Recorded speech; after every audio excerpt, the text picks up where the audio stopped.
Following is a summarized balance sheet of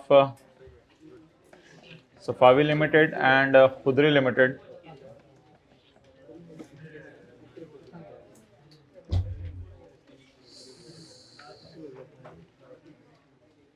white board मिटा दें।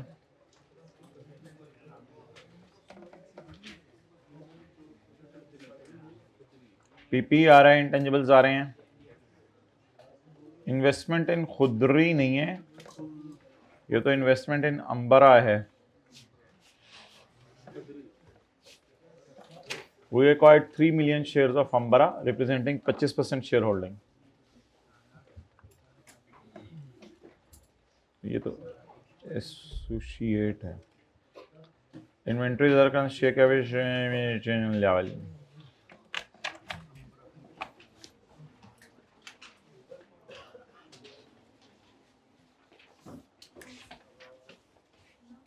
जी my dear, PP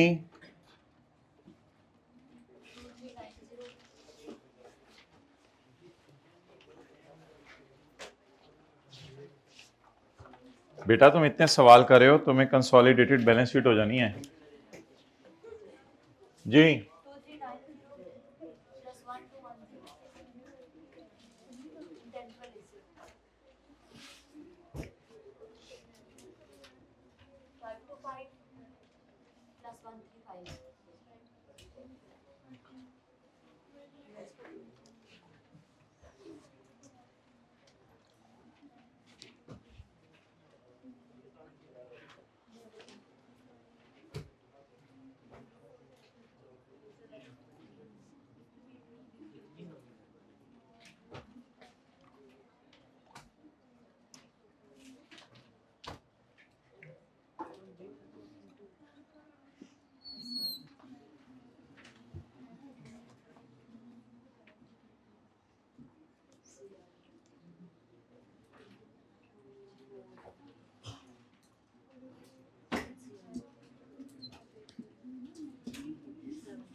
अब तुम चुप कर जाओ, ये वाला सवाल तो मुझे समझने दो खुदा के लिए।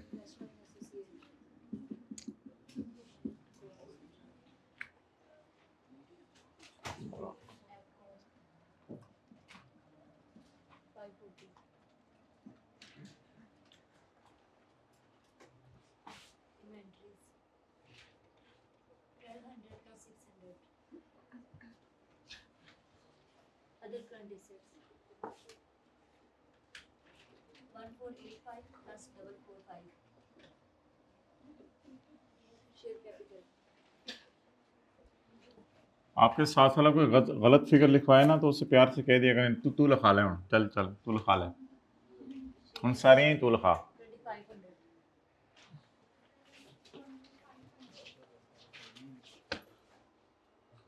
में कोई शेयर एक्सचेंज हुई है, वो रिकॉर्ड नहीं हुई। 0.1 रीडिंग टाइम में मैंने पढ़ा था पेपर में, उसको अंदर लिख लें। 2500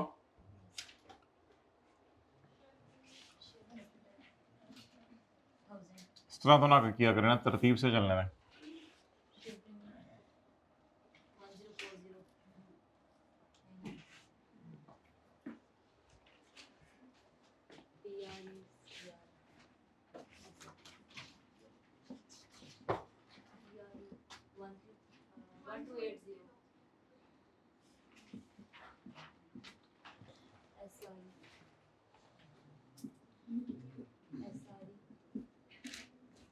सुबह से 4 वर्किंग ये करा रहे हैं, 1 2 3 4 7, बोर हो गया हूँ। अच्छा जी,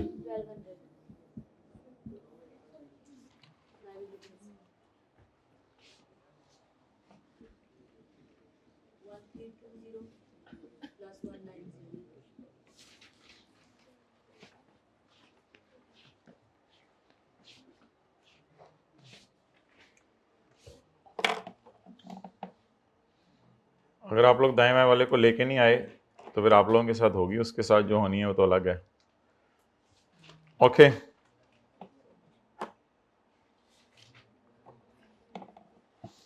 यकम अक्टूबर 2020 एसएल एक्वायर्ड, सब्सिडरी ने एक्वायर की है नहीं सब्सिडरी तो नहीं, सफावी ने, सफावी तो पेरेंट है। साथ में तू नोट कर ले, तू अनएडजस्टेड फिगर नोट कर ले, तू भाई यही करता रहे, कर नोट ऑन। चल 1 मिनट में सर्कुलर लेना, तू नोट कर, चल कर।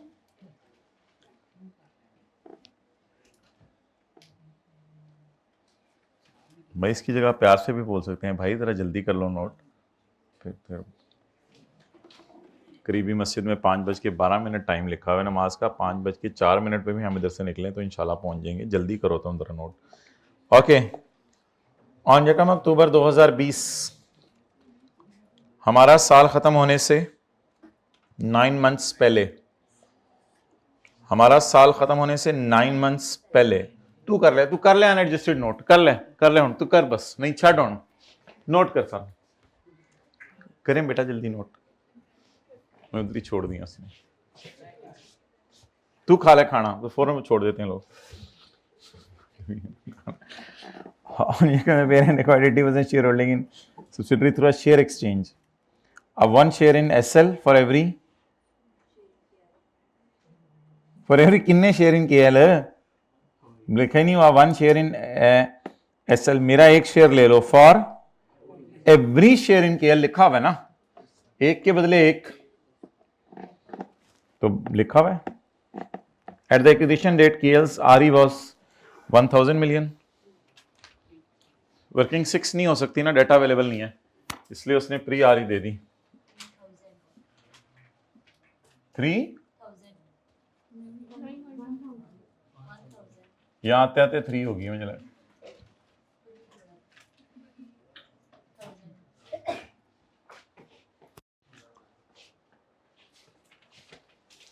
And the fair value of parent and subsidiaries share was NCA को पता नहीं किस पे रखना है, ये अगले सफ़े पे जाके बताता होता है फेयर वैल्यू पे। ठीक है, इसको भी फारक कर देंगे साथ ही।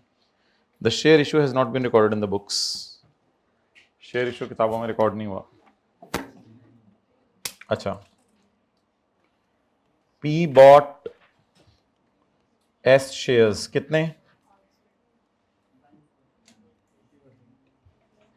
नहीं, P बॉट S शेयर्स कितने, 80% यानी 80 मिलियन।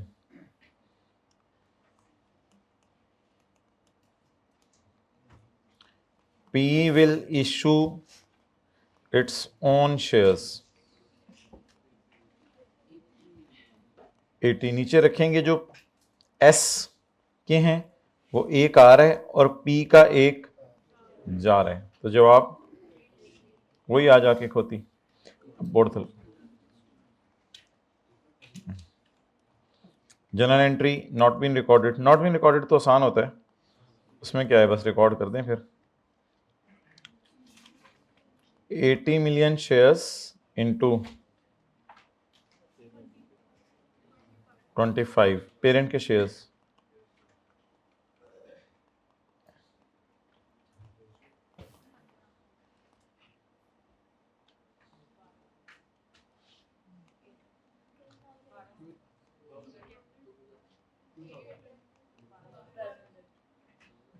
बस जब आप बोलने लगे और साथ वाला बोल रहे तो होते कि तू लिखा दे, तू लिखा बस ना किया करें इस तरह। ओके,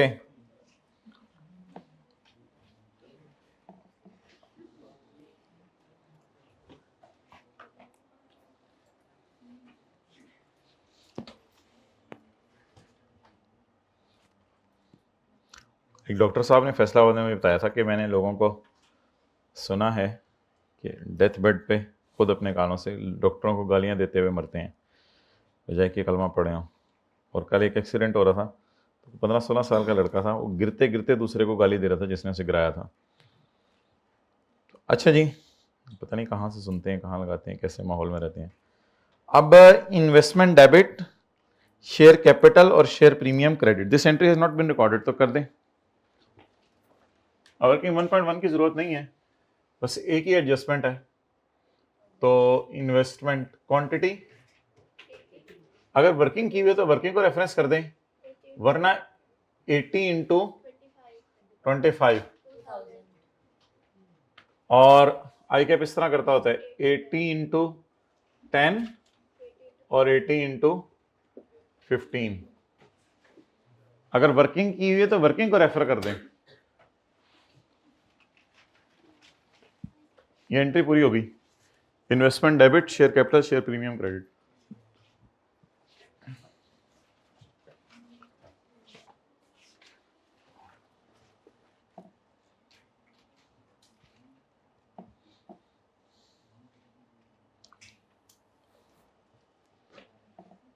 ओके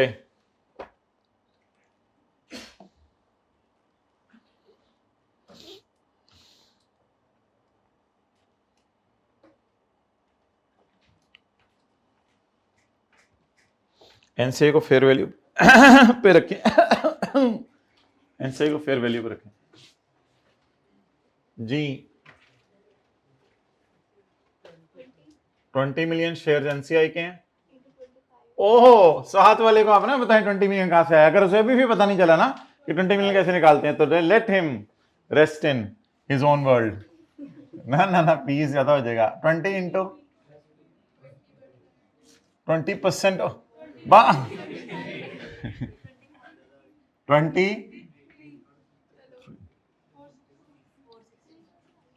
ये कहां से आ गया 20 मिलियन? पता था क्या मतलब?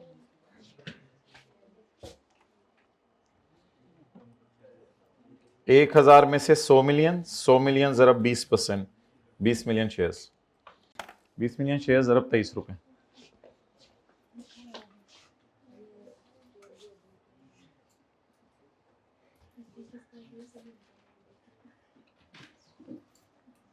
$460।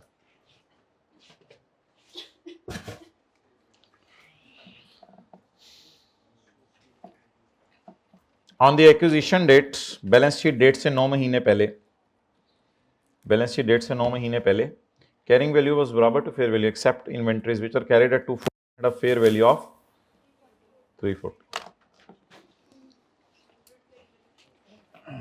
100, हाँ 100 का 240 और जी 340 और revaluation surplus in working one credit and inventory debit. अब ऑब्वियसली आप देख रहे हैं आज यहां तक बात नहीं रुकती, फुल स्टॉप के आगे भी कुछ लिखा होता है। अच्छा, ये एक्विजिशन डेट की चीज है, बाद में पोस्ट एक्विजिशन चीज है, तो उसको फिर एसआरई में लेके जाना है। ये एक्विजिशन डेट की चीज है, इसलिए वर्किंग वन में लेके जाते हैं। ये तो इजी मार्क्स हैं। ओके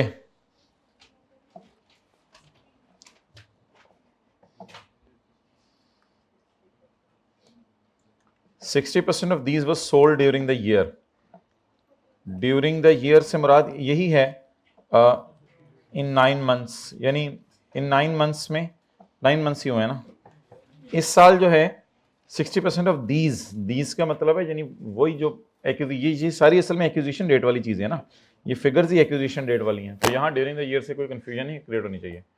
तो इस साल में अभी तक 60% बेच दी हैं, तो अल्लाह का शुक्र है। पिछले सवाल में अनसोल्ड दी हुई थी, इस सवाल में दी ही सोल्ड है, तो अब 60% बेच दी हैं। तो मैंने तो सारा ही प्रॉफिट रिकॉर्ड कर लिया था, उसने 60% का फिर प्रॉफिट रिकॉर्ड कर लिया। तो जितना उसने रिकॉर्ड किया उतना रिवर्स कर दें। तो 100 इंटू 60 प्रॉफिट से खेलना है। SRE debit, stock credit, profit reversal 100 into SRE debit, stock credit. लिखें दूसरी एंट्री सोल्ड के प्रॉफिट से होगी, दूसरी वाली एंट्री सोल्ड के प्रॉफिट से होगी।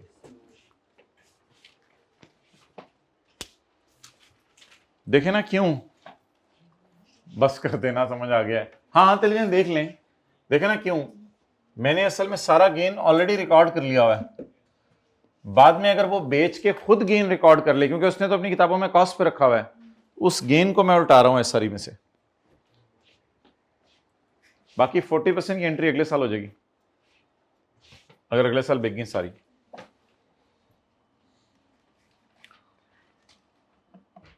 जी माय डियर, कैरिंग वैल्यू बता दें और fair value.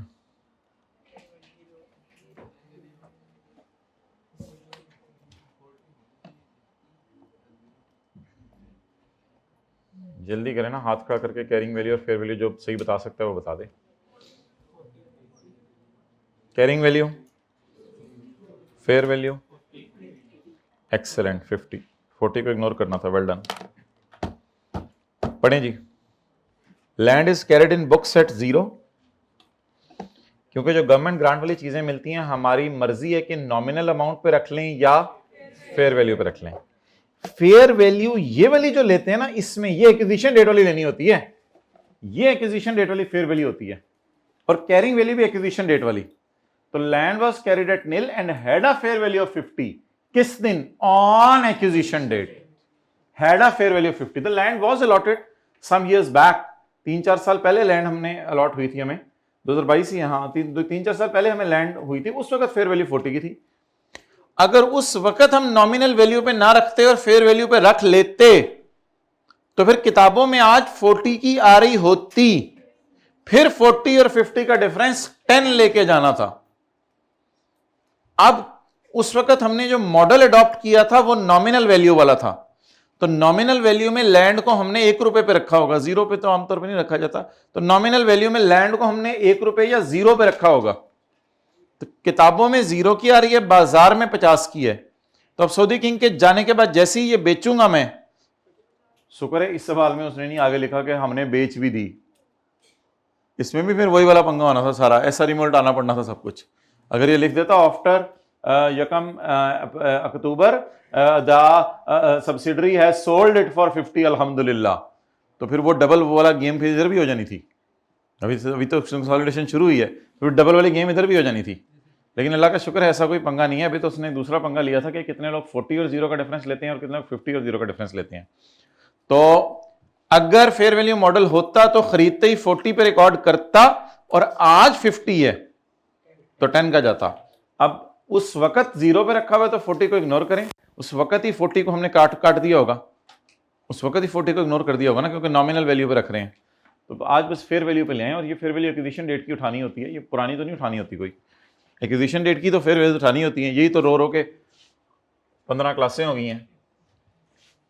Revaluation surplus land पे 50 minus 0, land debit revaluation surplus in working 1 credit.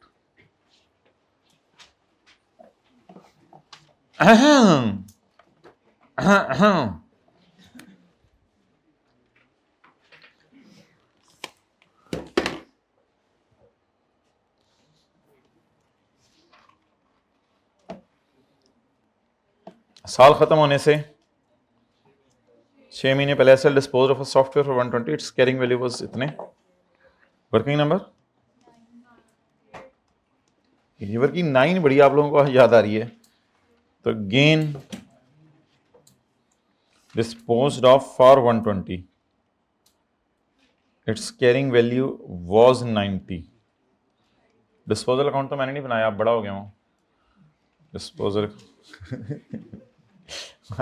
30 divided by 3, 9, 30 divided by 3 into 6/12।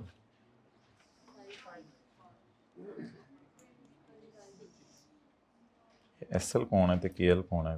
Rashid side ते हट जरा।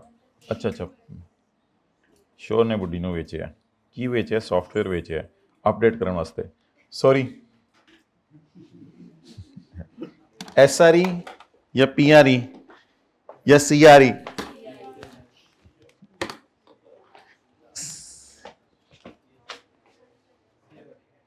हाँ जी,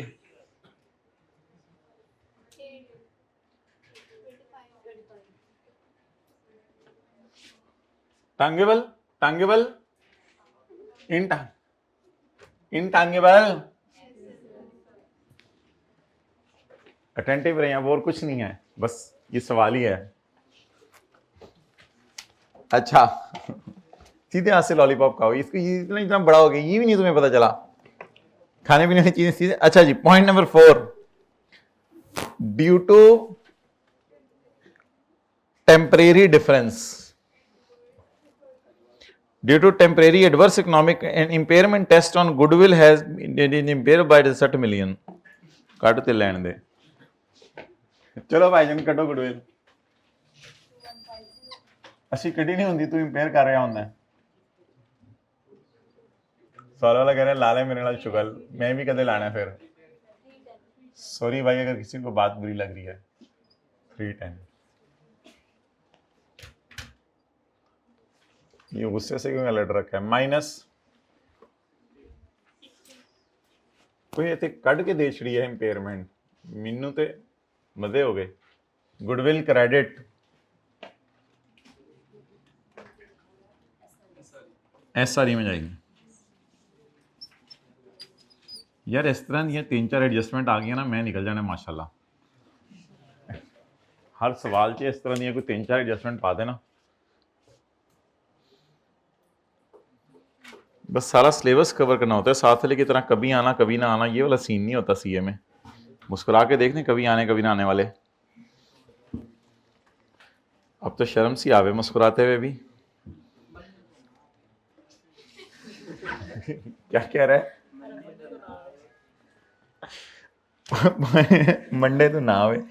ऑन 1 जुलाई 2020 तफोम गुफो फेक फी बफो लफी फातफी पे नफी फातफी सफीक लफो में फेर फेस पे। अच्छा जी, पॉइंट नंबर 5, ऑन 1 जुलाई 2020 हमारे साल के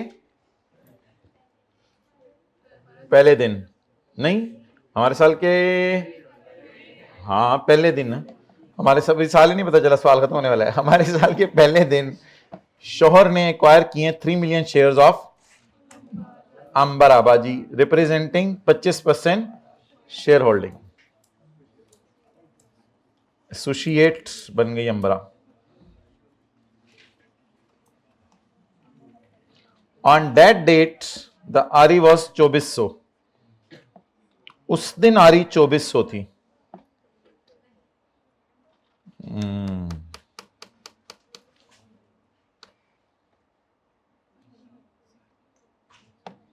and fair value of share, नहीं फेयर वैल्यू ऑफ शेयर तो कुछ भी नहीं करना होता एसोसिएट के, पिछले सवाल में भी इग्नोर किया था। अच्छा ये वैसे आप ना मेहनत करके यहां वर्किंग 6 कर सकते हैं, क्योंकि ये ओपनिंग आ रही है, ओपनिंग भी है प्री भी है, इसमें दोनों खासियतें हैं। कई दफा बंदा ना देखो पागल भी होता है दीवाना भी होता है, तो ये लकीली ओपनिंग भी है और प्री भी है। तो यहां वर्किंग 6 वैसे खींचतान के ट्राई कर लेते हैं, वरना मेरा तो वही दिल था कि प्रॉफिट से खेलेंगे और डिविडेंड तो है ही नहीं, तो वो नया तरीका लगा लेंगे, लेकिन कोशिश करते हैं पुराना तरीका लगाने की। वर्किंग 6 ए ओपनिंग आ रही 2400। During the year L reported a loss of 280, आगे ना पढ़े, L reported a loss of 280। Dividend नहीं है तो ठीक है, वर्किंग 6 हो सकती है, कोई मसला नहीं। 2120 तो कर लें, वर्किंग 6 के जरिए कर लेते हैं, इसमें क्या मसला है। क्लोजिंग माइनस प्री से खेल लेते हैं।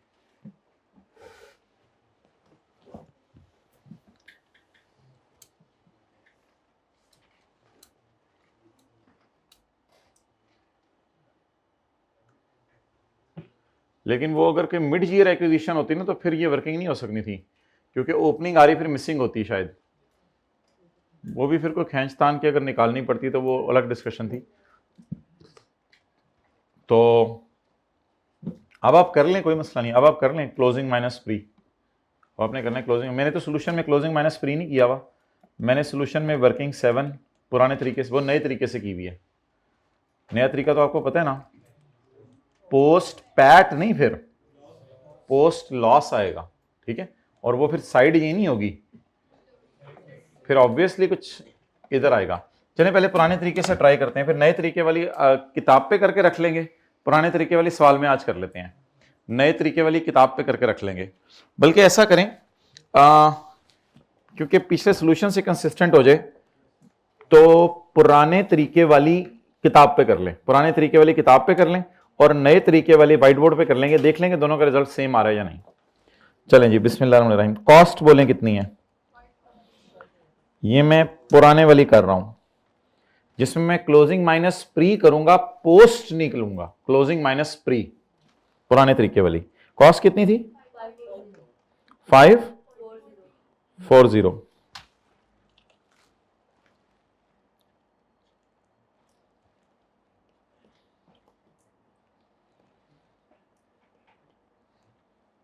पुराना तरीका पोस्ट आरी, closing minus pre, closing 2120 minus, जवाब नेगेटिव 280। अब आप करेंगे क्या पेपर में? पेपर में आप ये करेंगे माय डियर कि इसको काटेंगे, इसको काट के उस साइड पे ले जाएंगे। तो जैसे ही नेगेटिव आया करेगा ना, आप यहां नेगेटिव नहीं लिखेंगे, आप सारी आई कैप यही गेम में डाल रहा है, लॉसेस से बहुत ज्यादा खेल रहा है वो। तो अब आप करें, बिल्कुल रिलैक्स हो जाएं। और अब सीआरई अकाउंट में भी जहां पीआरई एसआरई एआरई आती थी ना, तो अब उसको खींच के उस साइड पे फेंक देंगे, इस तरह करेंगे। यहां नेगेटिव शेगेटिव नहीं करना आपने, टी अकाउंट में नेगेटिव अच्छा नहीं लगता, उस साइड पे ले जाएं। पोस्ट आ रही, लेकिन पहले ही आपको पता चल चुका है लॉस है, तो लिख लें लॉस, उसमें क्या मसला है, पहले ही पता चल चुका है आपको लॉस है। लेकिन तरीका पुराना लगाएं, closing minus pre, 2120 minus into जी 25 जी।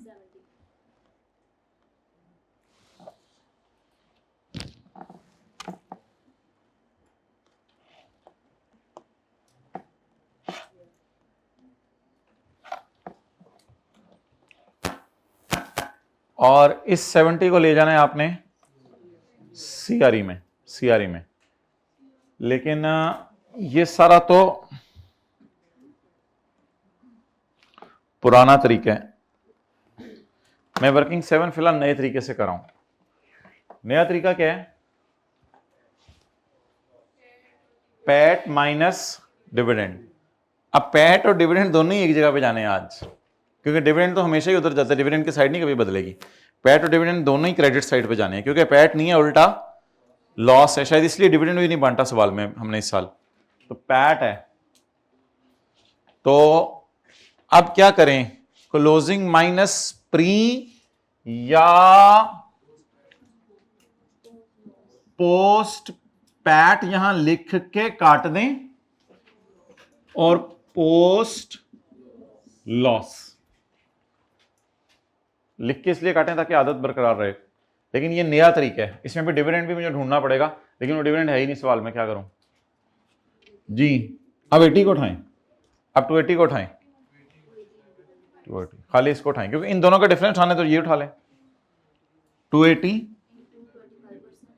जी, वही 70 आ गया, क्लोजिंग माइनस फ्री से भी वही आ रहा था। लेकिन अनलकीली यार इधर अब एआर ही आज इधर है,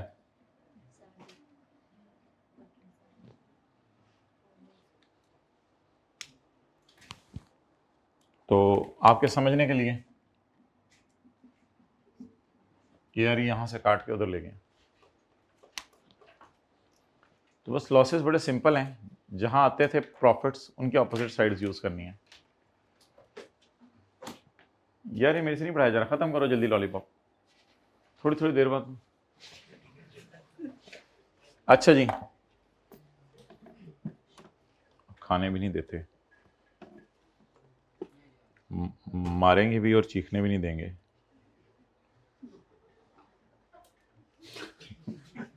यार इसकी इसकी हंसी चेक कराओ, ये बहुत हंसता है।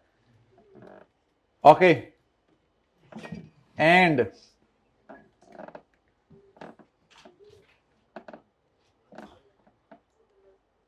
During the year OCI is 60। तो मेरे भाई ये ना एक कॉन्सेप्ट है जिस तरह पोस्ट आरई डालनी होती है ना, इस तरह पोस्ट ओसीआई भी डालना होता है वर्किंग 7 में। तो this is a bit new thing for you, post OCI भी डालना होता है, पोस्ट ओसीआई।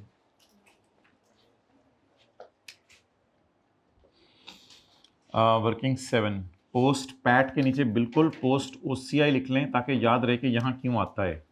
लेकिन ये अल्लाह का शुक्र है प्रॉफिट है। तो date is a new thing being delivered by me at 4:32 exactly.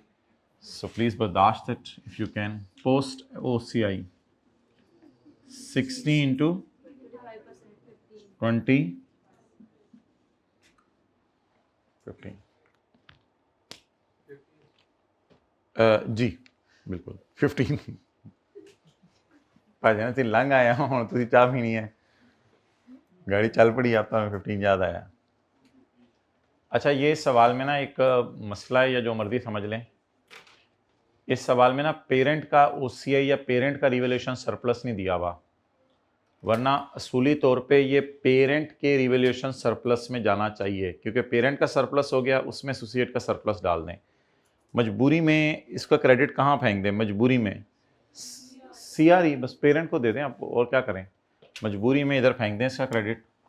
तो ये आती थी पोस्ट पैट, इधर आ रहा है पोस्ट ओसीआई, मजबूरी में इधर डाला है, वरना अगर कोई CRS सारा होता ना, आने वाले दिनों में आएगा वैसे CRS, तो ये वहां जाना था। CRS टाइप चीज है, लेकिन CRE में मजबूरी में ले जाएं। क्या किसका, ये इक्विटी है ना, इक्विटी मेथड है, इक्विटी लेनी है ना। इक्विटी से मुराद अब शेयर कैपिटल नहीं, इक्विटी से मुराद उसकी अर्निंग्स है, अर्निंग्स तो लेनी है ना, रियलाइज अनरियलाइज दोनों। वो तो P&L का सवाल भी किया था परसों की क्लास में, उसमें भी एसोसिएट के ओसीआई डाले थे। वर्किंग 5 पॉइंट पता नहीं कौन सी थी, 3।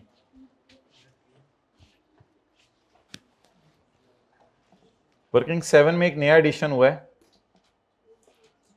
पोस्ट आरई और पोस्ट ओसीआई। वैसे ये हैंड रिटन पेजेस के ऊपर ना खोलें, हैंड रिटन पेजेस पे मैंने पेज नंबर 3 पे कभी आपको दिखा दूंगा कि इन्वेस्टमेंट इन एसोसिएट आती हैं कॉस्ट के ऊपर, और फिर change in RE from acquisition till balance sheet date, और अगर नया मेथड है तो पोस्ट इनटू वो भी कर सकते हैं, और change in surplus from acquisition till balance sheet, यानी पोस्ट ओसीआई भी यहाँ आती है।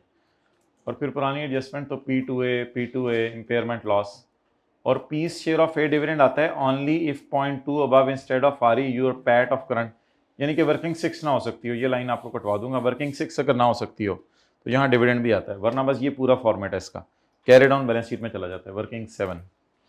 तो बस एक नया एडिशन कर लें फैमिली में, वो हद होती है, पोस्ट पैट और पोस्ट ओसीआई।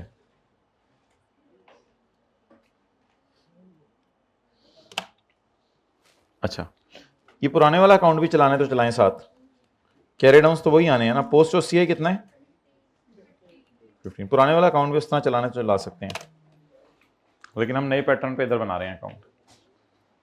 अच्छा जी, ओवर, खत्म।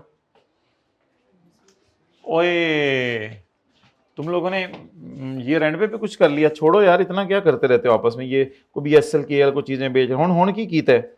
ऑन 1 जुलाई 2020 साल के पहले दिन एसएल हमें सब्सिडरी आदत पड़ी हुई है, लेकिन इसने पेरेंट के लिए एसएल रखा हुआ है, अजीब हमारे फ्यूचर से।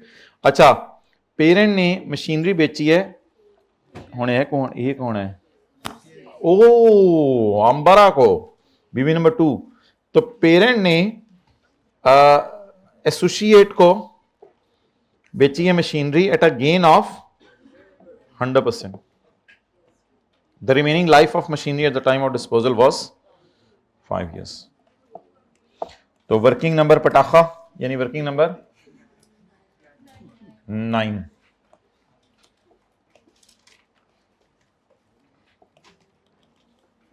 कितने की बेची है? मैं क्यों दूं 100? अगर आप कहते हैं दें 100 फिर शायद मैं सोचता। अच्छा 200 और नहीं, cash 200 at a gain of 100% on sale price, on cost या ऑन बुक वैल्यू? अभी कराया था सवाल एक दो दिन पहले, गेन की परसेंटेज नहीं बताई हुई। यार हद होगी, तूने अब लॉलीपॉप तोड़ के सारी खाने लग गया है, क्या मजा रह गया यार, जिंदगी तो एंजॉय किया कर तू। खड़े हो जाओ, खड़े हो जाओ, इतनी भी बात नहीं माननी होती मेरी। बैठ जाओ। स्टिक किधर है? खा गया। अच्छा, तो at a gain of 100% on, यार खामोश हो जाए, कोई इक्का दुक्का क्लास में ऐसे होते हैं दिल में कह रहे होते हैं छेती करो ना, मुकाओ काम, किसी की ना चढ़ना चुपाया, मैं घर जाना है, तो प्लीज इसलिए अब ज्यादा। BV plus profit is equal to sale, sold at of gain of 100% on book value. तो बुक वैल्यू को फिर 100 एज्यूम करना पड़ेगा या सेल को? बुक वैल्यू को। तो बुक वैल्यू को एट ए 100% ऑन बीवी, यानी डबल प्राइस में बेची है।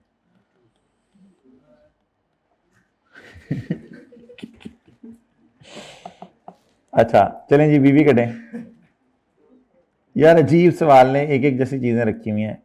ये रुपीज है 200 और ये परसेंटेज है 200। रुपीज 200 अगर 200% पे पड़ा है तो मेरे कैलकुलेटर बबलू बताओ बीवी कितनी है? मैं गेन ना डायरेक्ट काट दूं? काट दो, गेन भी तुम डायरेक्ट काट सकते हो मेरे कैलकुलेटर, मुझे तो बीवी चाहिए ही नहीं। इस सवाल में जवाब 100।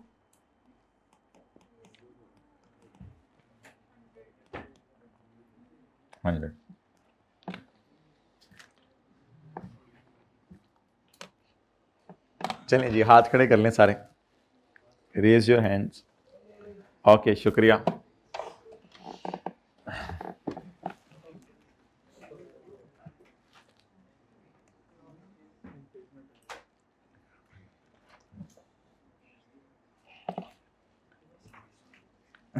अच्छा जी, दोबारा पढ़ लें क्योंकि क्लास के बाद आके कुछ बच्चों को 100% हो जाता है, वो फिर कहते हैं कि ये मुझे हो रहा है 100%, पता नहीं ये क्या है। ऑन 1 जुलाई 2020 पेरेंट ने बेची है मशीनरी। यार तू तो शुरू वाली एडजस्टमेंट से तंग करना होता था, आखिर में भी तूने तंग करना शुरू कर दिया। For 200 million at a gain of 100% on what? Sold for 200 का मतलब है ये तो सेल प्राइस है ना, ऑन बुक वैल्यू, तो इसलिए फिर मैंने बुक वैल्यू को 100 एज्यूम करके सेल को 200 लिया। चलें जी, गेन बोलें 100, बहुत सारे 100 आ गए हैं, ये वाला 100 है, ठीक है। लेस डेप्रिसिएशन, यही वाला 100 इधर ला रहा हूं मैं।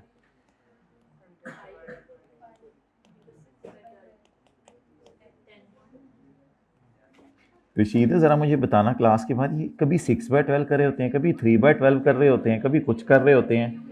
नहीं करना, ये 30 जो 21 है, ये 1 जुलाई 22 से मैं जा रहा हूं। अस्तगफिरुल्लाह रब्बी मिन कुल्ली ज़म्बिन व अतूबु इलैह, क्या जमाना आ गया है। Really a sad day for me. अच्छा जी, किसने बेचा? मोबाइल देख लें हाइब्रिड में अच्छी तरह। किसने बेचा? पी ने। तो CRE डेबिट, पीस का शेयर। बस अब क्लास खत्म करने को दिल चाह रहा है। पीस शेयर 80 इंटू,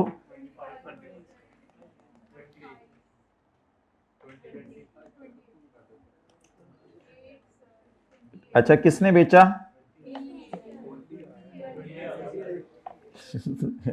यही पे बड़े होते हैं ना घरों में, कहते हैं तुसी लड़ लो। किसने बेचा? पी ने।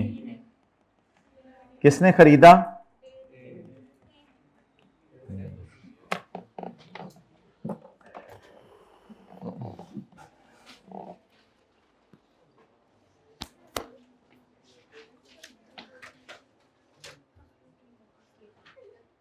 पापा टू आपा। Working 9 20 CRE debit investment credit पापा टू आपा 20 दूसरी वाली वर्किंग 7 में भी जाएगा जो निगलेक्टेड चाइल्ड है।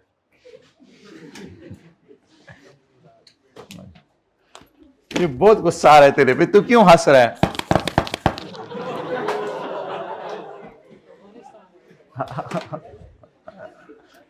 अच्छा, CRE debit investment credit an impairment test carried out at year end has indicated that investment in AL has been impaired by 130 ji.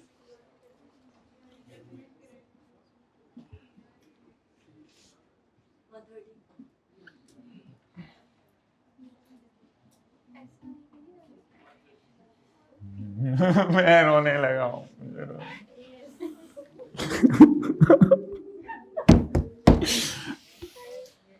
SRE में नहीं जाएगा, ये तो एसोसिएट की इम्पेयरमेंट है, ये कंसोलिडेशन होगी, ऐसे कहते हैं। ये अंबरा कौन है? अंबरा कौन है? बता दो मुझे, अंबरा कौन है? एसोसिएट हो जाता है भाई, क्या होगा, इंसान है सारे। 130 अभी किसी ने इसमें परसेंटेज भी लगानी है, थोड़ी देर वेट कर लें बस।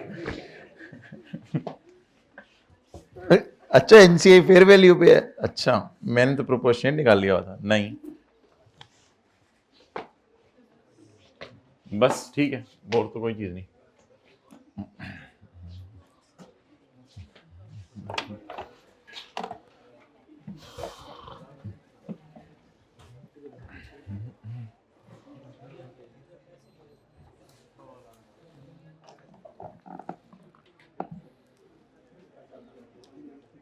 अच्छा जी, अब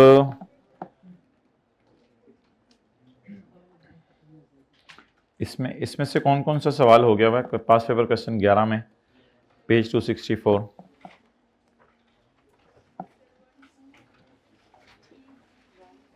कौन कौन सा हुआ है? 1 नहीं, 2 नहीं हुआ, 3। चलिए रिलैक्स हो जाए, टेक लगाएं, 0.5 जरा पढ़ें। कोई होमवर्क अगर मुझे याद आया तो मैं फिर कल आपको दूंगा, अभी तो मैंने होमवर्क देखा है तो कोई बन नहीं रहा होमवर्क करने वाला, तो हो सकता है पास। You are the finance manager of Proper Limited because you yourself is improper. A new CEO has recently joined the Proper Limited. Due to his limited knowledge of consolidation, मेरी टाइम चाहिए था knowledge limited होना सी। The CEO has raised the following matters after going through the recent consolidated financial statements of parent limited. Briefly respond to the matters raised by CEO. CEO ने ये मसले raise किए हैं। हमारी एक एसोसिएट है जिसपे हमारा सिग्निफिकेंट इन्फ्लुएंस है, उसकी नहीं, सिग्निफिकेंट इन्फ्लुएंस तो है ना, वो तो इम्प्लाइड बात है। उसके अच्छे खासे इंटेंजिबल एसेट हैं, लेकिन उसके इंटेंजिबल बैलेंस शीट में कहते हैं नजर नहीं आ रहे।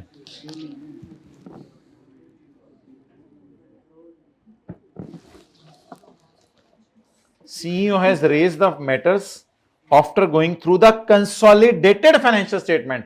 कहते हैं मैं अभी कंसोलिडेटेड बैलेंस शीट में नजर मार के आया हूं, अच्छे खासे जो है वो दूसरी बीवी के ये देखिए एसोसिएट्स कहते हैं अच्छे खासे एसोसिएट के एसेट्स हैं इंटेंजिबल्स, लेकिन वो मुझे नजर नहीं आ रहे। हमें किसी सवाल में नजर ही नहीं आ रहे। ये फर्ज कर लें इंटेंजिबल्स हैं, तो कहते हैं ये एसोसिएट के इंटेंजिबल्स मुझे बैलेंस शीट में नजर नहीं आ रहे, प्लीज रिस्पॉन्ड। तो बताएं बस, इन केस ऑफ नहीं, आपके ख्याल से आएगा अपनी लॉजिक्स कुछ नहीं है आपसे, जान दो यार, सादा सादा कोई बात बता दें। In case of associates it's assets and liabilities are not consolidated line by line, इसलिए इनके लाइन बाय लाइन चीजों को ऐड नहीं किया जाता। बस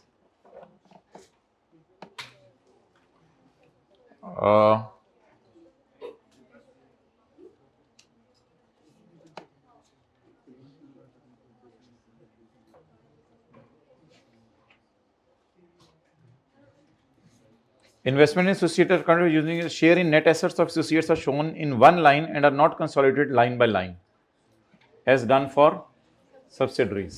एक फिक्रा आप फिर जो मेरे लिखवाए में डाल सकते थे. However, another line investment in associate will be shown. तो इसकी जगह investment in associate शो हो जाएगी. लेकिन रीजन वगैरह तो उसने कोई नहीं दी माय डियर, उसने सिर्फ रिस्पॉन्ड करना है, रीजंस तो उसने नहीं मांगी. ओके तो ऑब्वियसली अगर आप ये भी लिखाएं कि बस ऐड नहीं करने उसके एसेट्स, तो दिस रिस्पॉन्स इज एनफ अल्हम्दुलिल्लाह. ओके आगे चलें.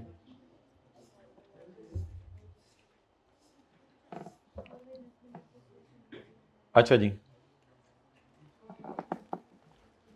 As parent holds only 45% shares of Beta Limited. मुझे पता है बीटा है. BL should not be consolidated. BL को इसलिए कंसोलिडेट नहीं करना चाहिए. रिगार्डलेस ऑफ द फैक्ट, इस बात को वैसे भूल जाओ कि further 10% is held by another share holder who has agreed to vote as directed by PL. वैसे अंदर की बात कहता है ये कि एक और बंदा है, उसके 10% शेयर्स हैं, तो उसने ये वादा कर लिया है कि मैं हमेशा आपके हक में सरेंडर कर जाया करूंगा और जैसा आप कहेंगे वैसा ही किया करूंगा. A company might control another company even if it owns shares which give it less than half of, because it has an agreement with the other shareholder which allow it to exercise control. अच्छा, हम तो theory की class ही नहीं लेता था, हमने तो part भी छोड़ा हुआ. ये आपने कब बताया था? पेज 24. मेरी किताब पे तो कोई टिक भी नहीं लगा हुआ, पता नहीं कहां की बातें कर रहा. तो इसमें कंसोलिडेशन होगी मेरे भाई. तो फिक्रा कुछ अंग्रेजी का इसी तरह का बन जाएगा.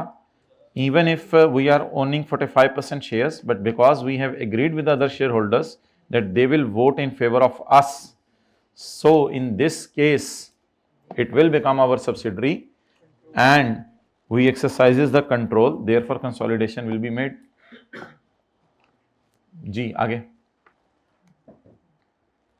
बाकी तो आपको कराया था, शेयर कैपिटल एक सब्सिडरी का नजर नहीं आ रहा बैलेंस शीट में, तो उसे बता दें शेयर कैपिटल तो नहीं नजर आता सब्सिडरी का बैलेंस शीट. सर कंसोलिडेशन में थ्योरी का सवाल आ गया था सर, मैं इसे पढ़ा नहीं गया सर, मैं पढ़ता जा रहा था और मुझे होल उठते जा रहे थे सर. उसके बाद मैं बताऊं क्या हुआ, बस मैं आ गया 10 नंबर ये छोड़े और इसकी वजह से आगे 12-13 नंबर और छोड़े और उसकी वजह से 15 नंबर और छूट गए. सर मैं क्या बताऊं आपको सर, तो लकीर के फकीर लोग, आप लोग इनकी बातों में ना आया करें सीनियर सी, खुदा के लिए मैं आपको कह रहा हूँ. पॉइंट नंबर 2, इससे इजी और क्या पूछे यार वो चीजें, अब हद होती है. फिर BA कर लें, फिर वो तू बॉल पॉइंट कट मुँह, शर्म नहीं आती तेनों है. Point number 2, a loan given by parent to associate. कहां से पता चला आपको? पहले कौन है AL, कौन है? अब loan given by PL to AL is not appearing in the, although the loan is still outstanding. So since PL holds only 75% shares of AL, यार वैसे दिस इज वर्स्ट. ये ऊपर इससे बताना चाहिए था AL कौन है. वो तो ठीक है ना, लेकिन ये कहां से पता चल रहा है कि 2 को 1 के साथ मिला के पढ़ना है. Share capital of none of the subsidiaries ज्यादा हैं. ही शुड हैव टोल्ड यार. अब ऑब्वियसली उसने आई कैप से अगर आप ईमेल करोगे वो कहेगा ये देखो यार मैं इसके ब्रैकेट में डाला नहीं हुआ था. तो ये ब्रैकेट में डालने का मतलब यही था कि अब मैं जो एब्रीविएशन यूज करूंगा वह इसी के लिए करूंगा. तो my dear alpha is subsidiary, ठीक है.